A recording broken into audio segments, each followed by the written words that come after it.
पत्रकारिता में लिखना सिखाया नहीं जाता, सीखना पड़ता है। आपको एक बात बताऊं, मैं जब 80 के दशक में जब पत्रकारिता में कदम रखा तो खबरें लिखना मुझे नहीं आता था। भास्कर में था, श्याम सुंदर व्यवहार संपादक हुआ करते थे। बहुत अधिक पढ़े लिखे तो नहीं थे, लेकिन पत्रकारिता का सिद्धांत और पत्रकारिता को उन्होंने ऐसा जिया था कि उसकी कल्पना और उस तोड़ का पत्रकार मैंने आज तक नहीं देखा। सिंपल धोती कुर्ताधारी,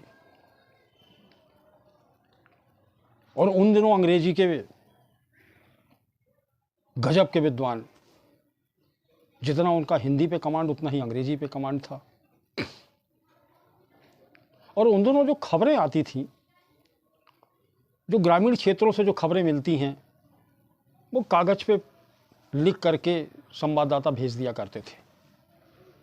और उनकी भाषा आप समझ सकते हो कि उनकी माशाअल्लाह उनकी भाषा होती थी, कहीं का कुछ कहीं का कुछ, ना शब्दों का तालमेल, ना व्याकरण की कोई तालमेल, कहना कुछ चाहते हैं, लिखा कुछ है। मसला ये है कि आपको ही समझना पड़ता था कि ये खबर कैसी देना है। और जब मैं पहुंचा पत्रकारिता सीखने के लिए, तो यही जो रोज़ाना डाक से जो खबरें आया करती थी, उनमें से 2-4 खबरें उठा करके मुझे भी दे दिया करते थे। जब मुझे खबर दी तो मैंने उसको लिखा, और लिखने के बाद संपादक जी के पास गया कि इसको देख लीजिए। उन्होंने एक नज़र ऐसा देखा और कचरे के डब्बे में डाल दिया। कुछ बोलने की स्थिति थी नहीं कि मैं बोल सकूं उनसे। संपादक जी थे, उम्र का तकाजा भी था, पद पे भी थे, विद्वान भी थे, और मुझे चूँकि आगे इसी क्षेत्र में कदम रखना था और इसी क्षेत्र में सर्वाइव करना था, इसी क्षेत्र में अपनी ज़िंदगी गुजर बसर करना थी। ज़िंदगी का लक्ष्य बना लिया था कि पत्रकारिता करनी है। तो मैंने अपने दिल को समझाया कि नहीं है, ठीक है, ऐसे ही चलने दो। और ये सतत प्रक्रिया चलती रही। एक ही खबर को 8 से 10 बार उन्होंने ऐसे कचरे के डब्बे में डाल दिया। ताज्जुब करोगे कि सुबह से लेकर के शाम हो गई, लेकिन खबर कंप्लीट नहीं हुई।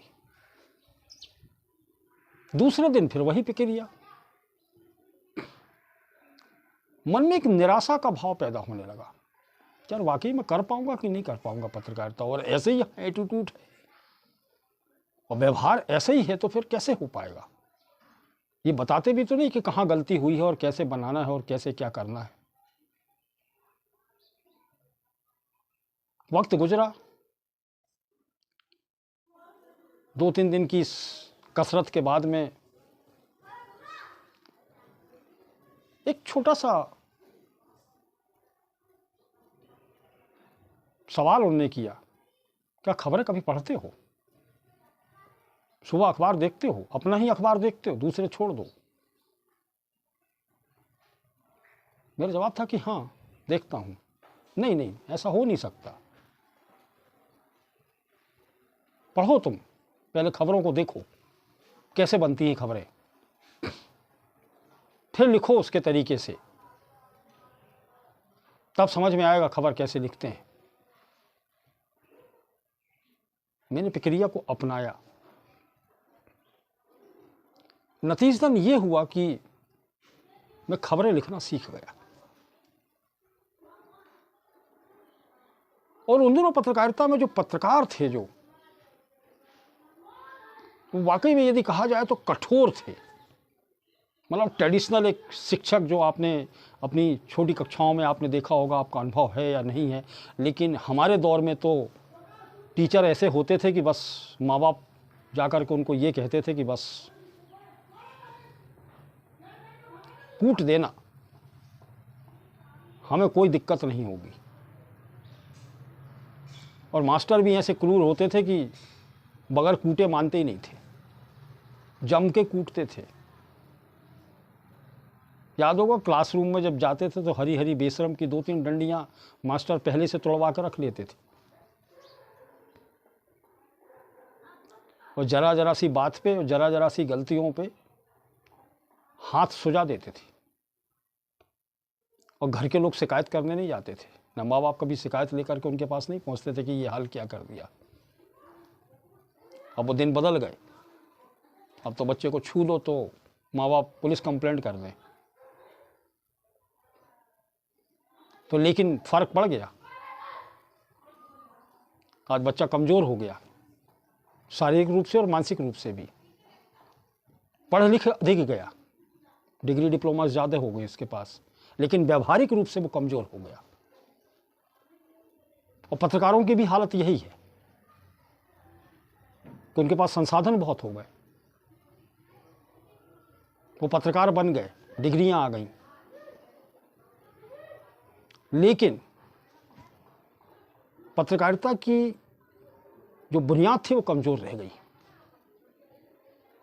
पुराने पत्रकारों में और आधुनिक पत्रकारों में सिर्फ यही अंतर है कि पुराना एजुकेशन सिस्टम जिस तरीके से काम कर रहा था और जिस तरीके से मास्टर